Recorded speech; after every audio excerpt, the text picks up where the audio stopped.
Bom dia a todos, sejam bem-vindos a mais uma aula de Sociologia. Na aula de hoje nós iremos falar sobre a instituição social da família. Vamos lá?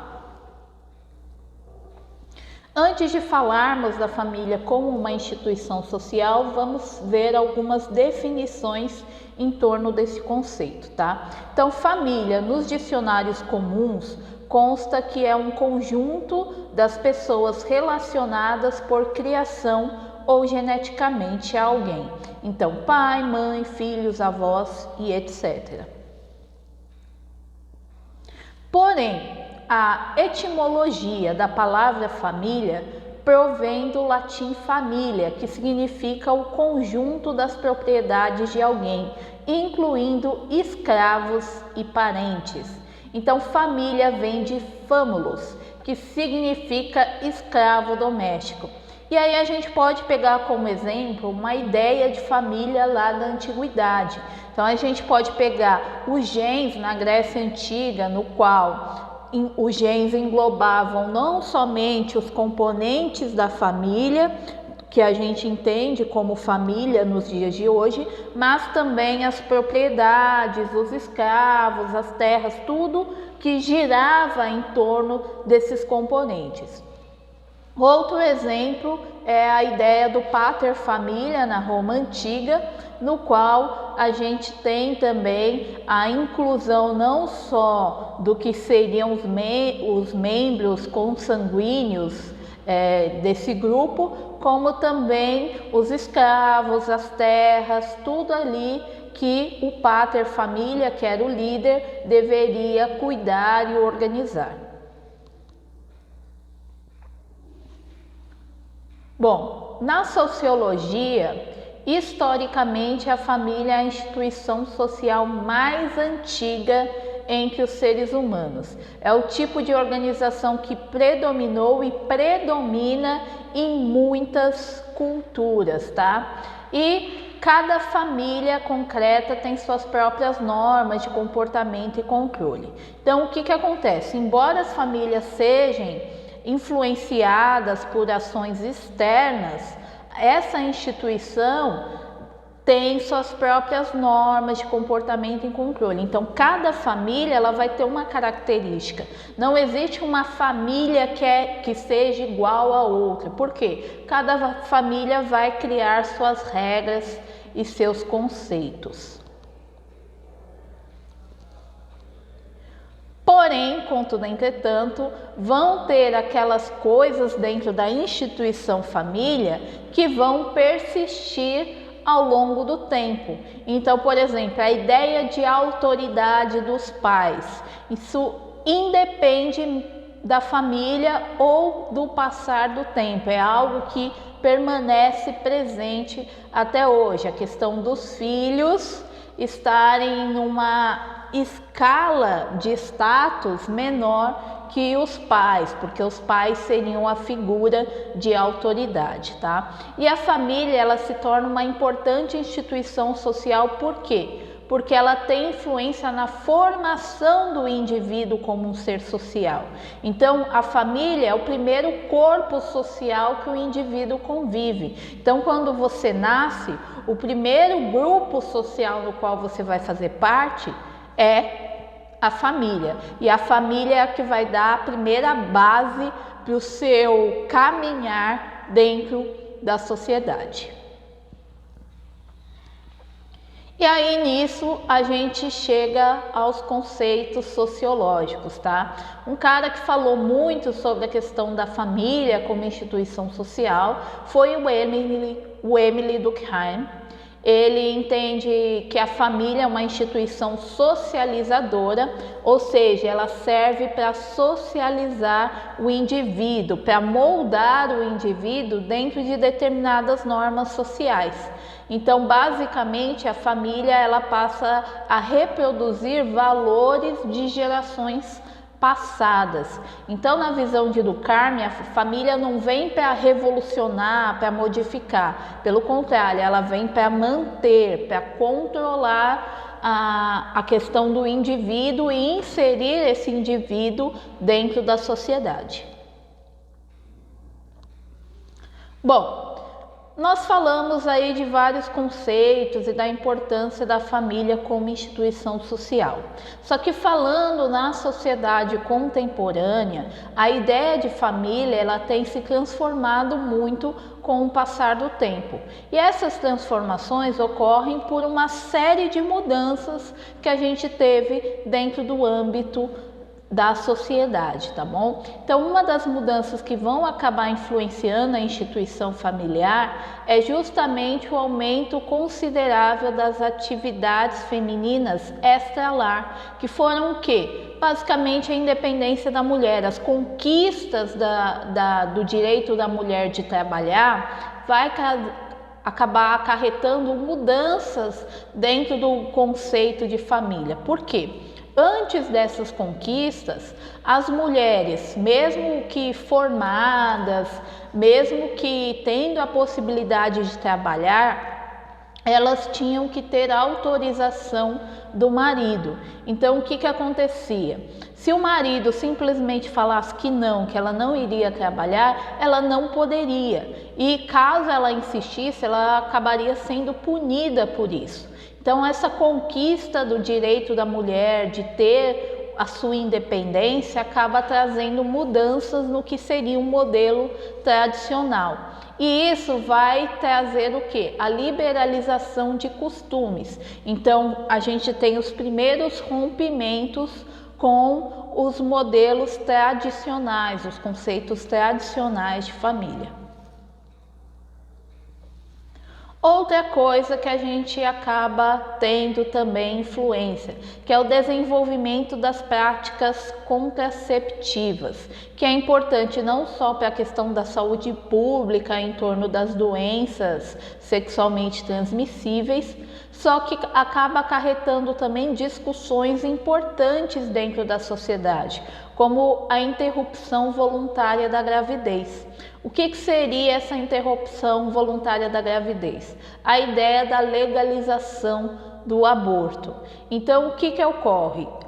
Isso acaba trazendo uma discussão muito ampla dentro da sociedade. Então, modelos considerados mais tradicionais, que não aceitam porque entendem que é a morte de um indivíduo e realmente ninguém aceita a morte de outro indivíduo, ninguém quer ser de fato responsável por isso, mas a gente tem também o outro lado, que é a questão da saúde pública, da segurança da mulher. Então, basicamente, o discurso em torno da legalização do aborto não tem a ver especificamente com a mulher decidir ou não abortar, e sim se isso é considerado crime ou não dentro da sociedade no qual ela faz parte.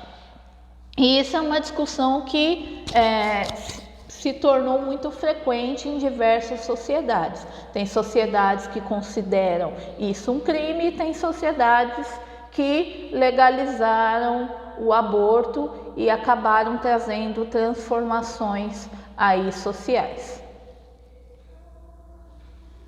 Nós temos também a questão aí da legalização do concubinato e do divórcio. Então, o que acontece? A ideia de que você não necessita necessariamente um papel para você ter o direito de se constituir como uma família, ter os direitos legais de casado. Então, aquelas famílias que na verdade não se casam no papel ou na igreja, elas simplesmente se juntam. Hoje existem leis que defendem esse tipo de relação. Então, uma vez dependendo do tempo em que vocês estão vivendo juntos, já é considerado a questão da partilha de bens, os direitos do indivíduo como sendo casados. E também a ideia do divórcio, que acabou possibilitando transformações no âmbito familiar, porque tradicionalmente, inicialmente, falando da questão das famílias, o divórcio ele era proibido, principalmente no âmbito religioso cristão. E aí o que acontecia? Como o divórcio era proibido, a família se mantinha lá, mesmo com os problemas que tivessem dentro desta família, ela se mantinha. Por quê? Porque o divórcio era visto como algo proibido.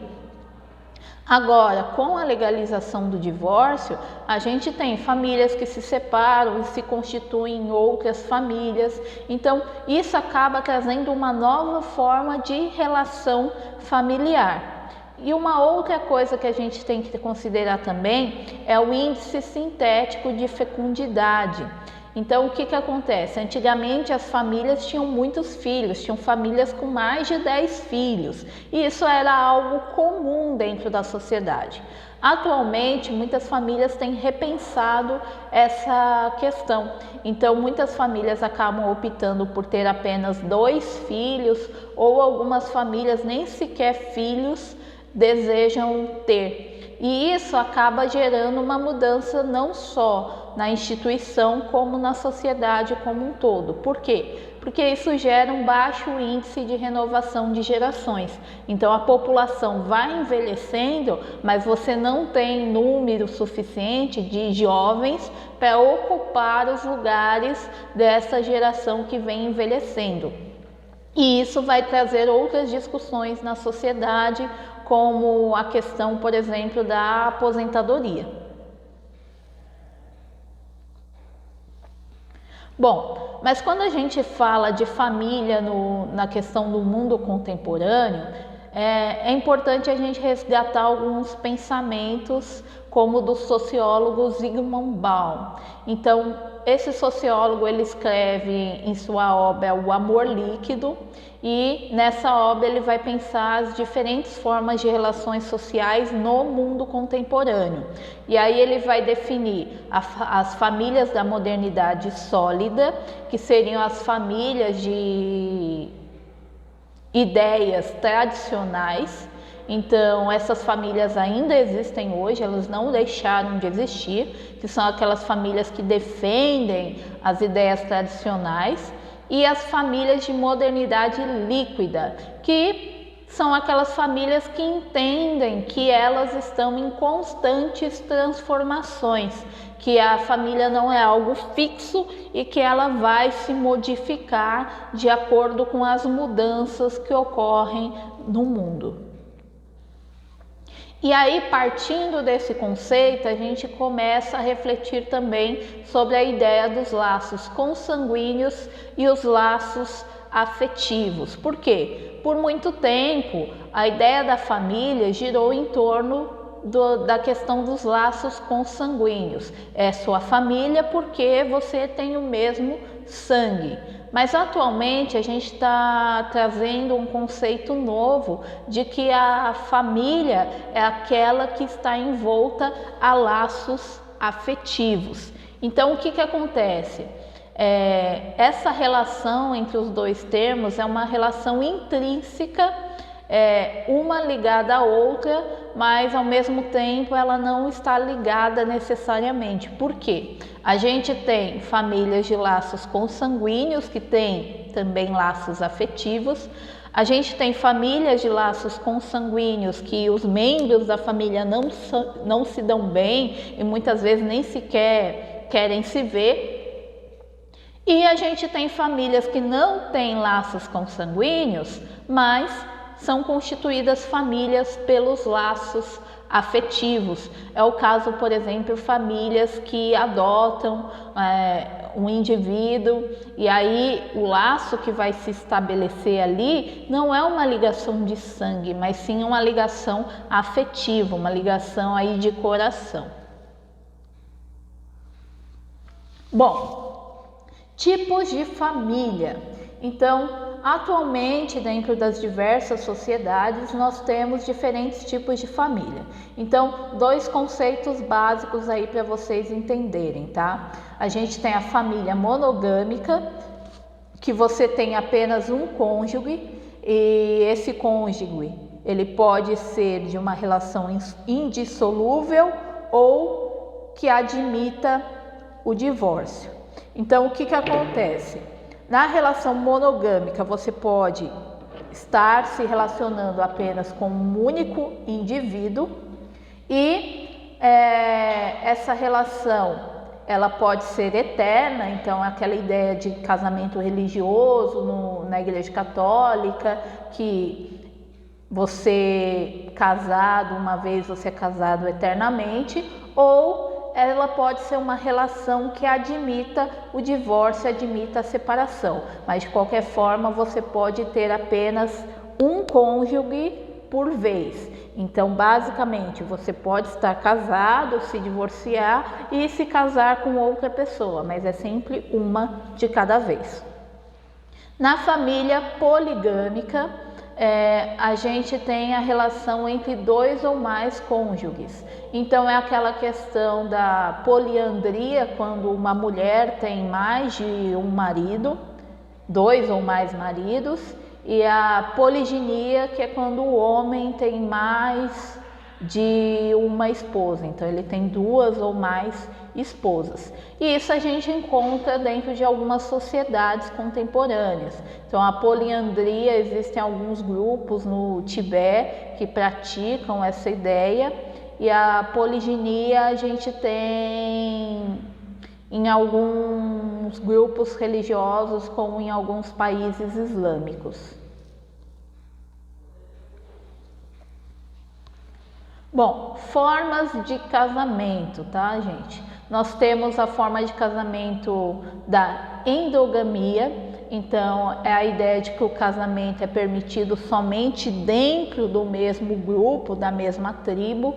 Isso se deu muito frequente em algumas épocas e em alguns grupos no qual as pessoas se casavam somente entre si. E nós temos a exogamia, que seria o quê? Você casar, ter uma união com alguém fora do grupo, tá? Eventualmente, esse termo serve também para casamento de pessoas que têm religiões diferentes, de pessoas que são de etnias diferentes. Lembrando que há alguns anos atrás, o casamento interracial era proibido, e houve transformações que acabaram entendendo esse tipo de relação como algo normal dentro da sociedade, e acabou se mudando com o passar do tempo, mas ele já foi proibido.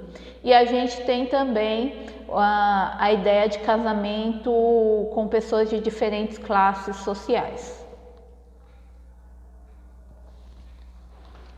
Bom, gente, e aí nós temos os tipos de família, tá? A família nuclear ou a família tradicional é aquela ideia mais padronizada dentro da sociedade. Então, o homem casado com uma mulher e tendo aí os seus filhos. Essa é a ideia de família tradicional. Nós temos também as famílias monoparentais, que é quando o indivíduo ele convive com apenas um membro da sua família, ou com o pai ou com a mãe. E aí pode ter a inserção de um padrasto ou madrasta na família. Nós temos também as famílias reconstruídas, combinadas ou recombinadas, que é o quê? Você tem a família, só que ocorreu, por exemplo, o divórcio. Aí a mulher ela acaba encontrando uma outra pessoa e constituindo uma nova família, e o homem faz a mesma coisa. Então você tem uma reconstrução, uma recombinação dessas famílias. Famílias ampliadas, são aquelas famílias que são extremamente unidas, que vive todo mundo junto, que vive os avós próximos junto, tios, todos ali convivendo no mesmo espaço, mais ou menos no mesmo ambiente.